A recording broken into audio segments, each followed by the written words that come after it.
Assalamu alaikum. Alaikum salam.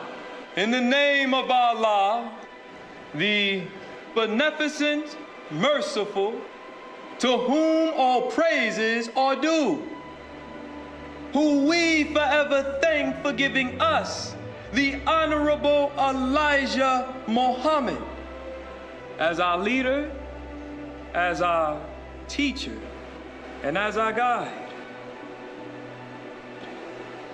I specifically have chosen to begin this way because I am a follower and a representative of the Honorable Elijah Muhammad.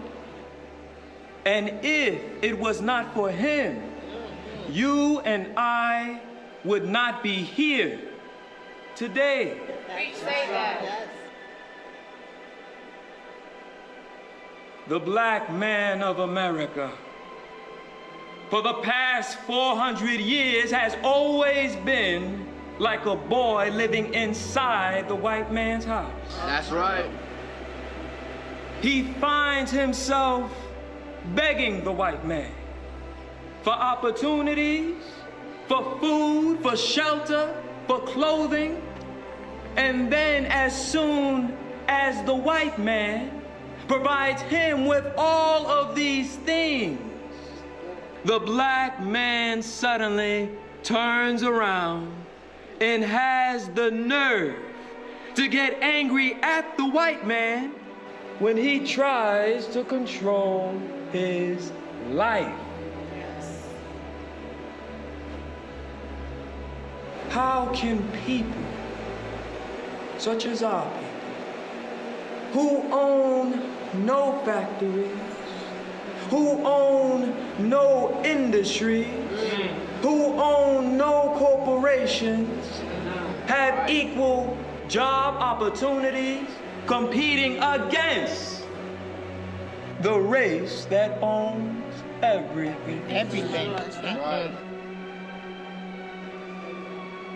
The only way the two can have equal job opportunities is if black people own something as well as whites. That's right. That's right. And then we can employ whites, or we can employ blacks, just like they can employ whites, or they can employ blacks.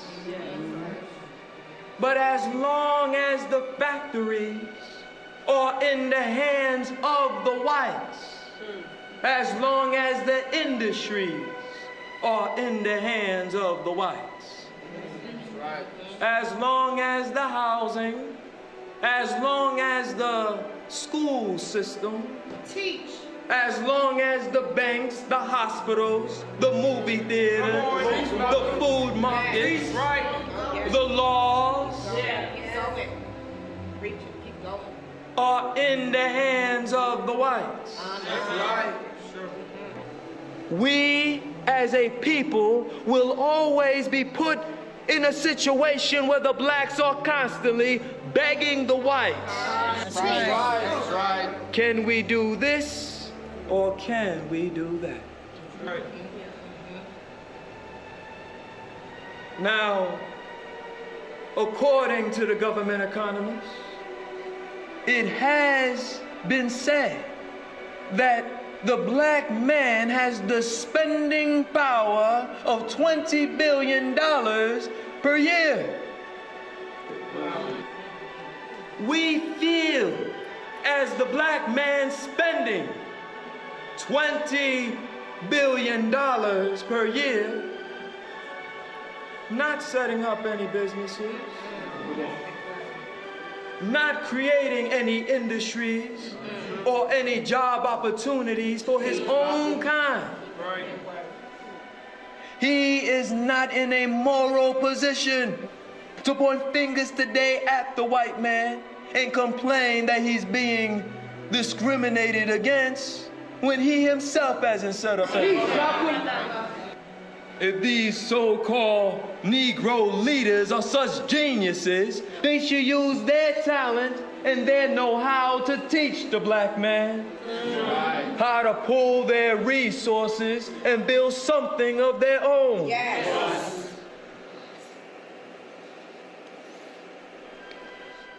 There's one more thing I would like to point out.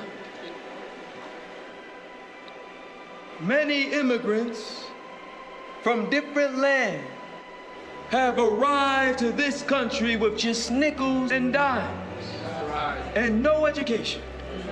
They have managed to set up stores, set up small businesses, which have provided opportunities for themselves.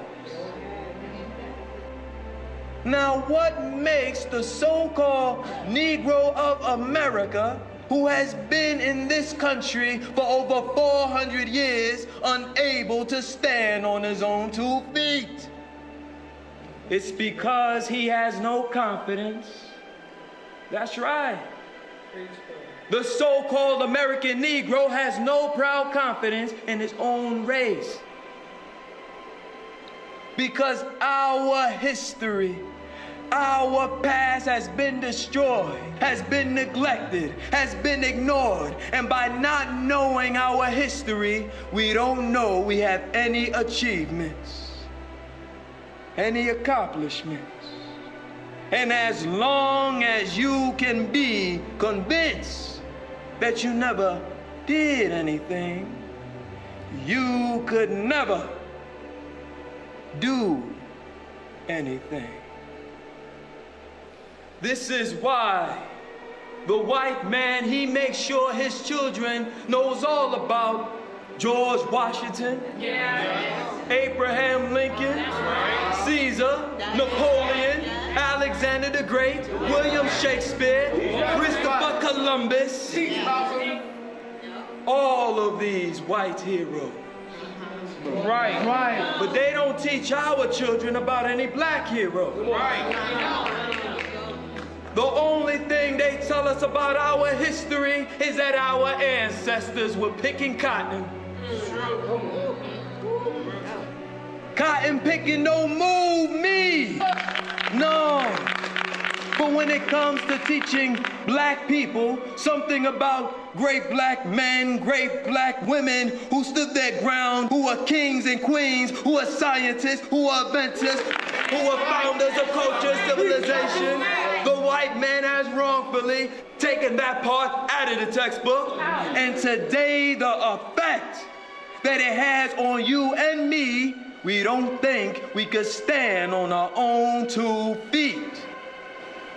This is why, brothers and sisters, we must take the initiative to learn about our history so that we would know exactly where we're going. We must wake up.